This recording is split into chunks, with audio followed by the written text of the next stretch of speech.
हमारा संविधान के अनुच्छेद 15 जाति, लिंग, धर्म के आधार पर भेदभाव करने को इजाजत नहीं देता है। क्या लोग ये सब समझ नहीं पाए? मंदिर बन रहा है, उसमें एक दलित के बेटा जैसे कि ईंटा रख रहा है, वहां पे जात नहीं आ रहा है। और जब वही जैसे कि यादव समाज का लड़का जब जैसे कथा सुनाने की कोशिश कर रहा है, तो उसके साथ जैसे कि उसी स्वर्ण जाति का समाज यानी कि ब्राह्मण लोग इस प्रकार से उसके साथ जैसे कि बर्ताव करते हैं, जिससे कहीं न कहीं जैसे कि समाज जो है वो आहत की ओर खींच सकता है।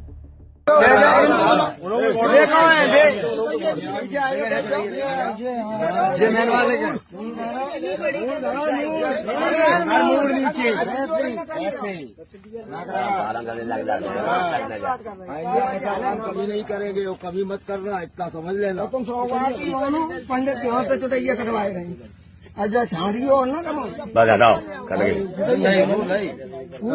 पूरी जान दो जो बंदी है कि ब्राह्मणन के गांव में आके तुमने मतलब जो करो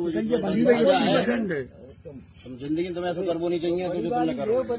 हाँ भाई ले रहे पिंडिया भाई ये बंदी है उतनी ले रहे बाबा। हाँ बस खड़े पूरे बटवारे पर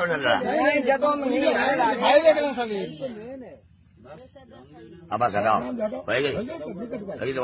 बोल बजरंग बली। चलो जाओ। जय हिंद दोस्तों। क्या भगवान श्री कृष्ण ने सुदामा से मित्रता उनकी जाति पुष्कर की थी? क्या भगवान श्री राम ने सेवरी का जो था बैर, क्या उनकी जाति पुष्कर की थी? जब ऐसे भगवान जब बिन जाति पूछकर हर कदम को जब उठाया, और उन्हीं भगवान को मानने वाला लोग आज हमारे समाज में ऊंची और नीची जाति समझकर उनके साथ संवेदनशील घटना घटा देता है। मेरे दोस्त, हम जो बात कर रहे हैं उत्तर प्रदेश के इटावा का दादरपुर गांव, जो यादव कथावासक के साथ जो हुआ, कहीं न कहीं ये जैसे कि पूरे जैसे कि समाज को शर्मसार। क्या कथा कहने का अधिकार सिर्फ ऊंची जाति के लोग को है? यानी कि अब यह माना जाए कि भगवान भी जात पूछकर पूजे जाएंगे, जब भगवान सबको है, चाहे ऊंच हो चाहे नीच हो। हिंदू धर्म मानने वाला व्यक्ति चाहे उच्च धर्म को हो चाहे नीच धर्म को हो, चाहे दलित हो चाहे महादलित हो चाहे स्वर्ण जाति हो, जब सबके भगवान एक हैं, तो क्या कथावाचक सब कोई नहीं कर सकता? यह सवाल उन सारी समाजों को है, समाजों पर जा रहा है जो किन्हीं न किन्हीं जैसे कि इस मुद्दों में अपने हक की लड़ाई न लड़कर चुपचाप बैठे हुए। मेरे डियर स्टूडेंट, या आप लोग जो भी जैसे कि सुनने वाला जैसे कि विद्यार्थी होंगे या गार्जियन होंगे, जो भी होंगे A to Z, आप कल्पना कर सकते हैं, विडंबना कर सकते हैं कि हमारा समाज इस प्रकार से समतामूलक बन जाएगा। हम लोग जैसे कि एक धर्म की बात करते हैं, हिंदुस्तान को हिंदू धर्म बनाने की बात करते हैं, और आए दिन जैसे कि इस प्रकार की घटना जैसे कि मार्केट में आता है, क्या इससे हमारा समाज जैसे कि खो जाएगा? क्या हिंदू धर्म का प्रचार हो जाएगा? जब एक जात दूसरे जात के बीच में इस प्रकार के जैसे घटना को अंजाम देगा, तो क्या हमारा समाज, हमारा धर्म एक हो जाएगा?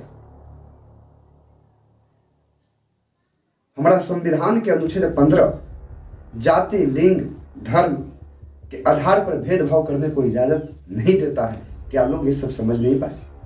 यानी कि अब यह साफ झलकता है कि अगर यदि समाज में जात पात को खत्म करना है, तो हर विद्यालय में, हर स्कूल में खुला अब इस पे डिबेट होना चाहिए।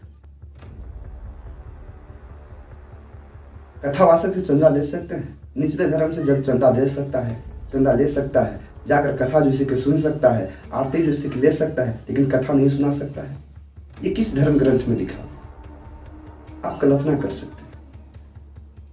क्या इस प्रकार से हमारा समाज और हम लोग देश में जैसे कि नारा लगाए बैठे हुए हैं कि सब जैसे कि एक है? क्या एक का संदेश यही है? क्या ऐसा जैसे कि घिनौना हरकत कर देने से ये समाज जैसे कि एक हो जाता है? नहीं मेरे दोस्तों, जो ये इटावा के दादरपुर गांव में जो ये घटना घटा, ये कहीं न कहीं हमारे समाज को शर्म से सिर को झुकाती।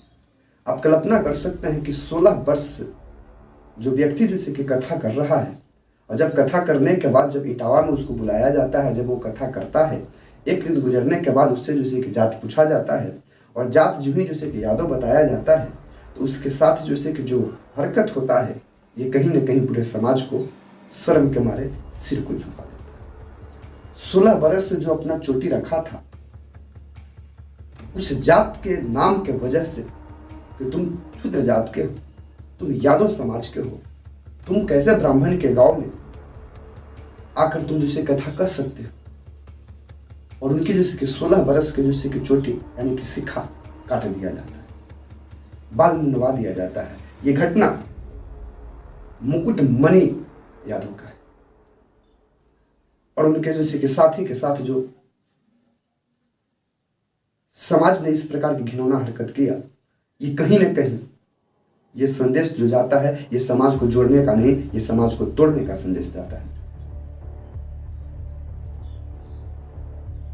ऐसा नहीं है कि इस प्रकार के जैसे घटना घटा देने से समाज मेरा सिर्फ हो जाएगा, लेकिन अब जो आज के डेट में अगर इस प्रकार के घटना पर अगर लोग जैसे चुप रहते हैं, तो ये कहीं न कहीं जैसे कि हमारे देश के जैसे कि एकता अखंडता के लिए जैसे कि खतरा बनते जा रहा है। जब भगवान खुद जात पात को नहीं माने, भगवान खुद जात पात को जैसे कि छोड़कर सबसे जैसे कि ऊपर श्रेणी में गिने जाते हैं, और भक्त जात के नाम पर भगवान को यदि पूजे, तो कहीं न कहीं जैसे कि लोकतांत्रिक देश होने के बावजूद भी देश हमें खतरा की ओर जैसे कि दिखता है।